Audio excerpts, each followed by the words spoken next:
شروع اللہ کے نام سے جو بڑا مہربان نہایت رحم والا ہے۔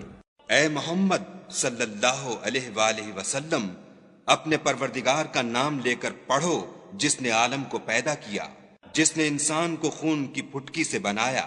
پڑھو اور تمہارا پروردگار بڑا کریم ہے، جس نے قلم کے ذریعے سے علم سکھایا اور انسان کو وہ باتیں سکھائیں جس کا اس کو علم نہ تھا، مگر انسان سرکش ہو جاتا ہے جبکہ اپنے تئیں غنی دیکھتا ہے۔ کچھ شک نہیں کہ اس کو تمہارے پروردگار ہی کی طرف لوٹ کر جانا ہے۔ بھلا تم نے اس شخص کو دیکھا جو منع کرتا ہے، یعنی ایک بندے کو جب وہ نماز پڑھنے لگتا ہے؟ بھلا دیکھو تو اگر یہ راہ راست پر ہو یا پرہیزگاری کا حکم کرے تو منع کرنا کیسا؟ اور دیکھ تو اگر اس نے دین حق کو جھٹلایا اور اس سے منہ موڑا تو کیا ہوا؟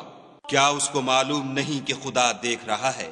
دیکھو اگر وہ باز نہ آئے گا تو ہم اس کی پیشانی کے بال پکڑ کر گھسیٹیں گے، یعنی اس جھوٹے خطا کار کی پیشانی کے بال۔ تو وہ اپنے یاروں کی مجلس کو بلا لے، ہم بھی اپنے موکلان دوزخ کو بلائیں گے۔ دیکھو اس کا کہا نہ ماننا اور سجدہ کرنا اور قرب خدا حاصل کرتے رہنا۔